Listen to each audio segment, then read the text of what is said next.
Welcome back to your own channel. तो कैसे हैं आप लोग? आई होप कि आप लोग अच्छे होंगे। मेरे पास काफी सारे लोगों के कमेंट आ रहे थे कि आप जो ऑरिगेनो होते हैं, जो सीजनिंग्स वगैरह होती है पिज्जा की, वो आप खुद डाल के मत दो, क्योंकि बहुत सारे लोगों को वो पसंद नहीं होता है। मुझे भी लगा कि हाँ यार, ये भी चीज ऐसी हो सकती है कि काफी लोगों को पसंद ना हो। अगर मुझे पसंद है तो जरूरी नहीं है कि सामने वाले बंदे को भी वो चीज पसंद हो। तो मैंने क्या किया, मेरे यहाँ पे एक शॉप है। तो वो शॉप वाले जो भैया, मैंने उनसे बोला कि आप मेरे लिए ऑरिगेनो के जो पैकेट्स होते हैं और चिली फ्लेक्स के जो पैकेट्स होते हैं वो लेके आ जाओ। तो उन्होंने पता किया था रेट वगैरह, तो मुझे काफ़ी अच्छा रेट लगा। तो फिर मैंने ये जो था, ये देखिए, ये चिली फ्लेक्स है, ये चिली फ्लेक्स है एंड ये है आपका, ये ऑरिगेनो है इसमें। तो ये दोनों पैकेट्स मुझे मिले हैं। एंड अगर बात करूं कि ये कौन से कंपनी का है, तो ये वीवा कंपनी का मुझे मिल गया है। तो थोड़ा सा इसमें कॉस्टली है, बट ज़्यादा नहीं है। मुझे कोई लॉस नहीं हो रहा है इसमें, मतलब मुझे कोई नुकसान नहीं होगा इसको देने के बाद भी। तो काफ़ी अच्छे रेट में मुझे मिल गया है। तो अब मैं इसी को पिज़्ज़ा के जो जब बनाऊंगा, पिज़्ज़ा वगैरह प्रिपेयर करूंगा, तो उसके अंदर ये डाल के दूंगा। मैं डायरेक्टली वो नहीं डालूंगा सीजनिंग वगैरह। तो मुझे ये 250 पीस मिले हैं, यानी कि आपको इसमें 250 का पेयर मिला है। 250 इसमें है, 250 दूसरे वाले में है। तो 250 का पेयर है और मुझे 250 पिज्जा में ये आराम से सेल हो जाएगा। तो काफी सारे लोग मुझसे ये पूछ रहे थे कि जो मेन्यू का प्राइस होता है वो किस तरीके से डिसाइड करें हम, क्योंकि अभी हमने नया नया क्लाउड किचन स्टार्ट किया है, हमें नहीं समझ आ रहा है, या मैं स्टार्ट करना चाहता हूँ, करना चाहती हूँ, मुझे नहीं पता है कि किस तरीके से मैं अपने प्राइस को डिसाइड करूं ताकि कमीशन देने के बाद भी मुझे उस चीज में प्रॉफिट हो। तो सबसे पहले मैं एग्जांपल ले लेता हूँ एक। फॉर एग्जाम्पल ये पिज्जा है। पिज्जा जो मैं करता हूँ वो पिज्जा का काम करता था। तो मैं सबसे पहले अपने एक्सपीरियंस आपके साथ शेयर करता हूँ, तो वो आपको समझने थोड़ा सा इजी होगा। तो सबसे पहले आप सभी को पता है कि मेरा जो पिज्जा का प्राइस था वो 99 रुपीज से स्टार्ट था। पहले स्टार्टिंग में मुझे नहीं पता था कि कितना ज्यादा कमीशन मतलब जोमेटो वगैरह लेता है। तो मैंने 99 का प्राइस रखा था वैसे तो, और जान के भी रखा था, क्योंकि मैं स्टार्टिंग में अपने कस्टमर्स बना रहा था, ना कि मैं प्रॉफिट पे ध्यान दे रहा था। आप सभी को पता है कि स्टार्टिंग में अगर आप प्रॉफिट पे ही ध्यान दे दोगे तो आप मार्केट में स्टैंड नहीं कर पाओगे, क्योंकि आपको पता है आज की डेट में आप जो चीज कर रहे हो उसके साथ 10 और लोग कर रहे हैं। तो कंपटीशन बहुत ज्यादा है इस चीजों का। तो इसलिए आपको डिसाइड करना होगा सबसे पहले कि आपको प्रॉफिट चाहिए या फिर कस्टमर चाहिए पहले। क्योंकि किसी भी बिजनेस को रन करने के लिए सबसे पहले आपको कस्टमर चाहिए। अगर आप प्रॉफिट के पीछे भागोगे स्टार्टिंग में ही, तो आप कभी भी उस बिजनेस को रन नहीं कर पाओगे और आने वाले टाइम में वो बिजनेस आपको बंद करना पड़ेगा। ऐसा नहीं कह रहा हूं कि बिल्कुल प्रॉफिट सोचना ही नहीं है, मैं सिर्फ इनिशियल लेवल की बात कर रहा हूं। जब स्टेज आपकी इनिशियल है, आपने स्टार्टिंग किया है अभी और जीरो नॉलेज है बिजनेस की, तो उन लोगों के लिए मैं कह रहा हूं कि पहले आप अपने कस्टमर्स पे ध्यान दें। अगर आपको 10 रुपए 15 रुपए भी प्रॉफिट हो रहा है पर पिज्जा पे, तो आप उतने पे ही रखिए और अपने प्राइस को कम करके अपने कस्टमर को इंक्रीज करिए। तो उससे दो चीजें होती है। पहली चीज तो ये होती है कि आपकी क्वालिटी एंड क्वांटिटी पे भी आपको पता चलता है कि लोगों को आपका कैसा क्वालिटी लग रहा है, यानी खाने का टेस्ट कैसा लग रहा है। क्योंकि अगर मान लो फॉर एग्जांपल मैं कस्टमर हूं, अगर मैंने कोई ऑर्डर किया है, तो मैं बोलूंगा यार ये 200 रुपए की चीज तो कहीं से मुझे वर्थ ही नहीं है इस चीज की, 200 का तो मुझे लग ही नहीं रहा है ये। और वहीं अगर कोई 100 रुपए का आइटम है वो, ठीक है, और मतलब उतना उसका टेस्ट उतना अच्छा नहीं लगा है, तो कस्टमर मतलब ऐसा सोचेगा कि यार चलो ठीक है 100 रुपए का ही तो था, कोई बात नहीं। और वहीं अगर 100 रुपए का आइटम उसको बहुत अच्छा लगा, तो बोलेगा यार 100 रुपए का आइटम इतना अच्छा कैसे मिल रहा है, तो वो और ऑर्डर करेगा। तो वो हो जाते हैं आपके रिपीटेड कस्टमर। तो ये सब चीजों पे आपको ध्यान देना है मेन्यू के प्राइस को डिसाइड करते टाइम। अब मैं समझा देता हूं कि आपको किस तरीके से डिसाइड करना है अपने प्राइस को। तो सबसे पहले मैं एक पिज्जा का एग्जांपल ले लेता हूं, क्योंकि मैं पिज्जा का भी बिजनेस कर रहा हूं, उसमें सेल कर रहा हूं। तो फॉर एग्जांपल अगर मैं पहले 100 रुपीज का पिज्जा देता था, 99 को मैंने राउंड ऑफ कर दिया 100 रुपीज का, तो जोमेटो का जो होता है चार्ज कमीशन होता है वो होता है 27%, यानी कि 27 रुपीज का कमीशन उसने उस 100 रुपीज में से ले लिया। उसके बाद मेरे पास कितने बचे? 73 रुपीज बचे।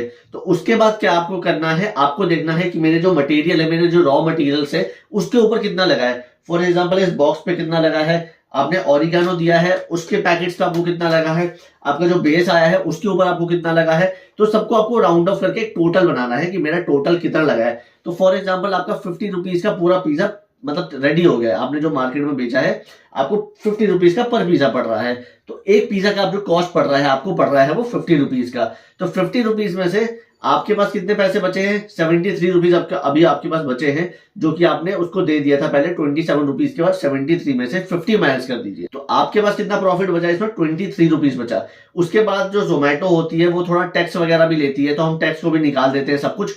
तो सब कुछ निकालने के बाद आपके पास जो बचता है वो बचता है 15 रुपए का प्रॉफिट। 100 रुपए के पिज्जा पे आपको बचे 15 रुपए। आप ये मत देखना कि भाई 15 रुपए का प्रॉफिट कौन कमाएगा, ये तो बहुत ही ज्यादा कम है, ये बिल्कुल भी आप मत सोचना। आने वाले टाइम में मैं आपको ये भी दिखाऊंगा कि मैंने कितना कितना अर्न किया है इससे, क्योंकि 15 रुपए का था। मेरे को बहुत सारे लोगों ने ये भी बोला कि भाई तुम सर्वाइव कैसे कर रहे हो 99 रुपीज का पिज्जा देके।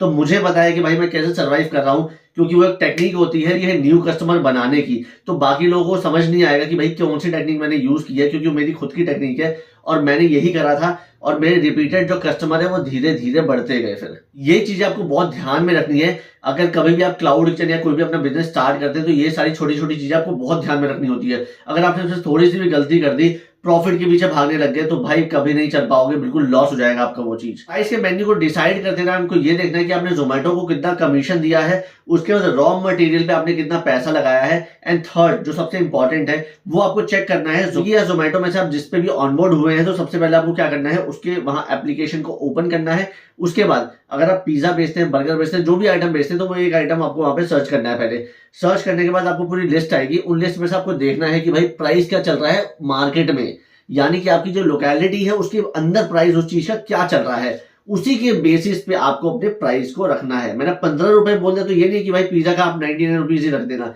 पता चला कि 200 रुपए से नीचे आपके जो एरिया है उसमें पिज्जा ही नहीं है, तो आप कम से कम 150 रुपए रख देना, फिर उसमें तो आपको प्रॉफिट ही होगा।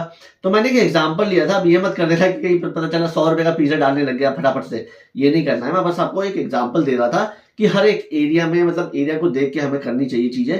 तो आपको ना कॉम्पिटिटर का पता चल जाए कि आपके जो एरिया के कॉम्पिटिटर है वो कितने कितने में बेच रहे हैं, तो उससे आपको बहुत अच्छा एक आइडिया मिलेगा और उस बेसिस पे आप अपने प्राइस को रख सकते हैं।